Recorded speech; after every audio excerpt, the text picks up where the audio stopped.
This is just the beginning of what you can do with small units and a small overall army size.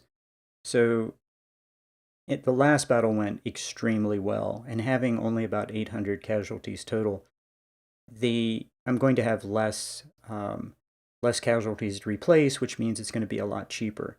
But one of the shocking things is taking a look at the individual units. 1,600 kills from my 24-pound howitzer.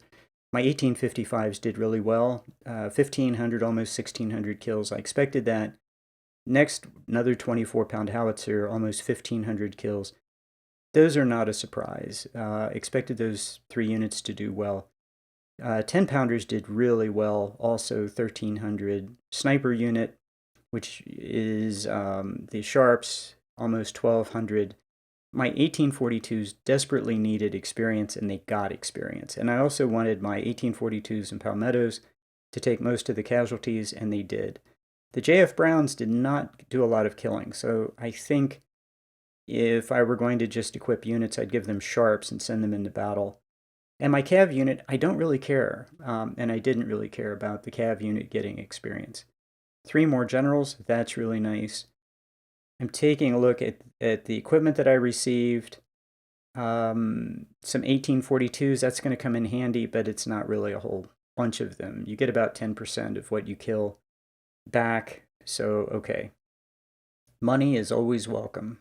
So at this point, I have $150,000, and I need to prepare my army for Shiloh. And so what I always do is I always save, because you always make a lot of changes, and I do, and I'm going to cut almost all these changes out. But I think that the important thing is the benefit of these small units. Your units are a lot more efficient, they're a lot more effective, and you take fewer losses. Part of it is because your army performs well, and part of it is, I don't know, you just always seem to be in a better position. There's some reason that you take fewer losses. So I always go into Shiloh with, now I have some decisions to make. You always go into Shiloh, I always go into Shiloh with 2 full ammo wagons. So I have to spend some money on that. This is my last chance to buy officers, and man, I buy officers. Having a good officer corps is absolutely crucial to being able to fight a good campaign. And I'm just going to pile up officers, even though it's going to cost me a lot of money. I think it's worth it having these officers right now, being able to get them promotions. I want to get captains promoted to major, majors promoted to, well, general eventually. You've seen I'm investing in assault course for my army. I want the stamina, I want the speed, and also I think on major general, I think there's a real advantage to being able to get into melee with your enemy. And the way you crush the enemy in melee is you hit them right as they're breaking. And yeah, I'm going to show you some really cool things that happen with melee that's devastating in battle. And the main reason to do it is it's just fun. So I didn't take many losses, so some of my units are a little high. My goal going into Shiloh is a lot of units and have them minimum size. So that's basically what I'm planning on doing. If I haven't shown you before, one of the things you can do is if you don't have officers in your officer corps, which I don't because I emptied them, I shouldn't have officers in my officer corps. If you don't have officers in your officer corps on the bench,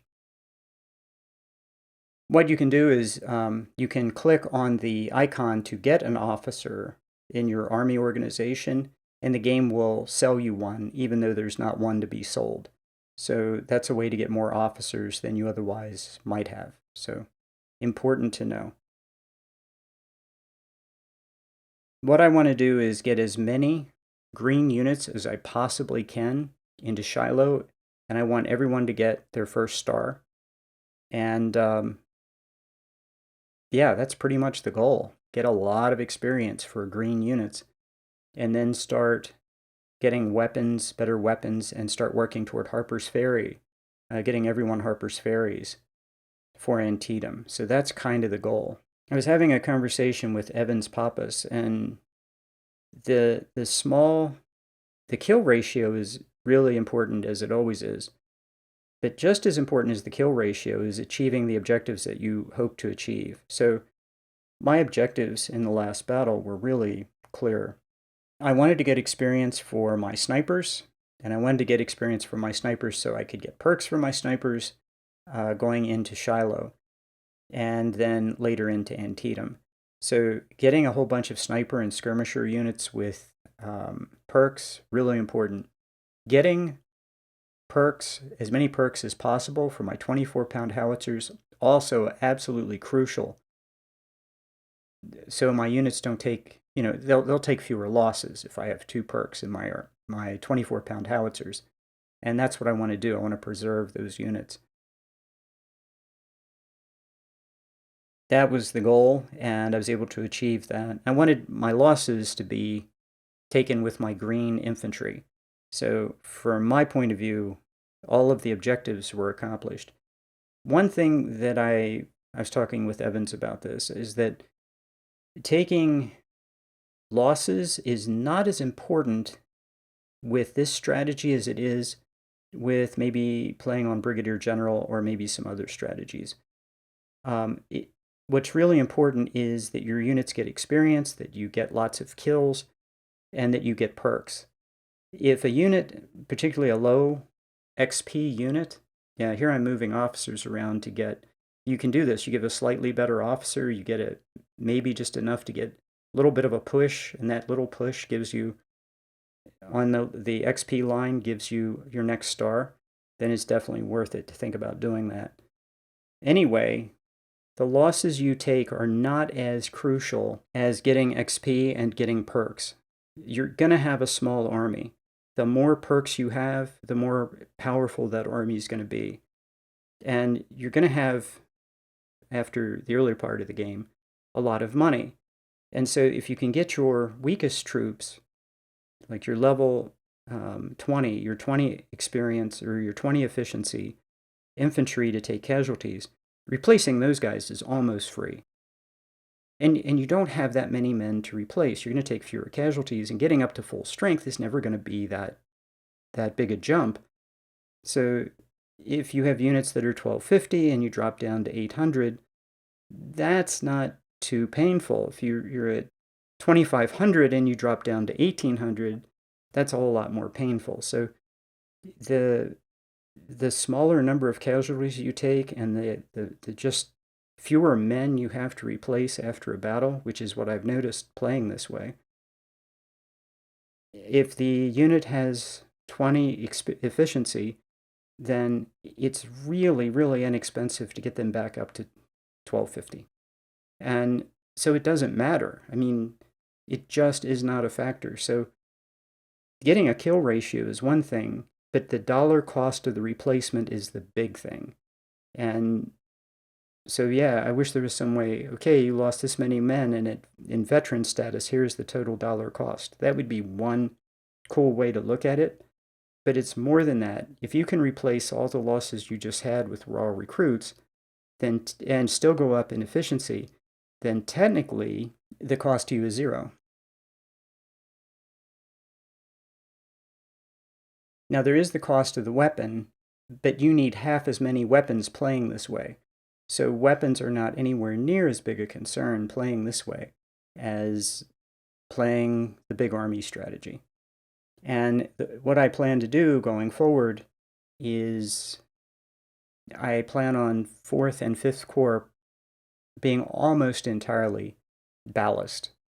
So those units are going to start at 500, and I'm going to let them shrink down as low as possible.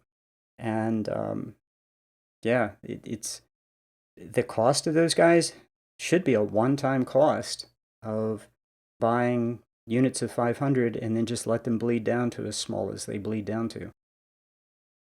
I don't see that being a lot of cost, and the smaller they get, actually, the better for me. I don't know if they'll shatter, because I'm going to combine 6 units into one at some point. If they'll start to shatter independently, I don't know. The enemy at Shiloh is going to have over 50,000.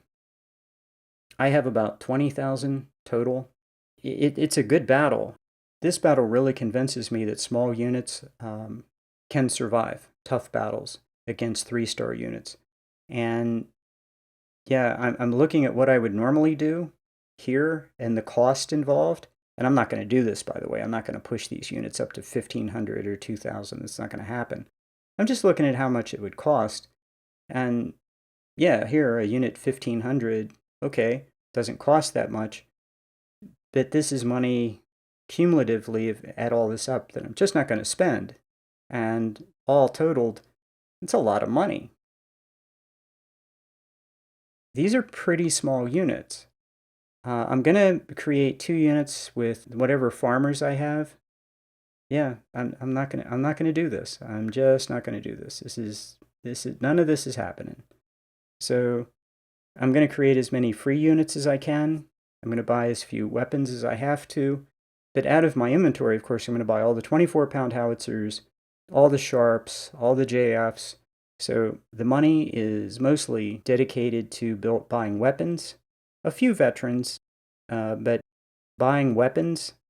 I want to use the artillery I have, and what I have is I have 6-pounders, 10-pounders, and I'm going to create those. I'm also looking that I have hunters, and I'm going to put some hunters in the field. I'm going to create a large unit with Sharps 55s, and it's going to prove to be one of the most crucial units on the battlefield. It's going to end up at a key point of the battlefield, at the critical point, and I was hesitant to build this unit, but it did outstanding work, and it got a lot of kills, but the most important thing is it just at the right moment, it was at the perfect place, that if things had gone badly for me there, they would have gone very badly things would have gone very badly for the entire battle. And this thing just made the difference. It made a huge difference in how the fight turned out. So here the enemy is 51-3. I think he ends up with more than that. 51-3 is the smallest that I can get the enemy down to, and I need to stay under that. So anyway, I fiddle around with a bunch of different configurations, and here's, I'll show you what I come up with. You don't have to watch me build these. I want to build mostly units that are 1,200 in size, and through the magic of editing, I'm going to show you that. Okay, so here's what I've come up with.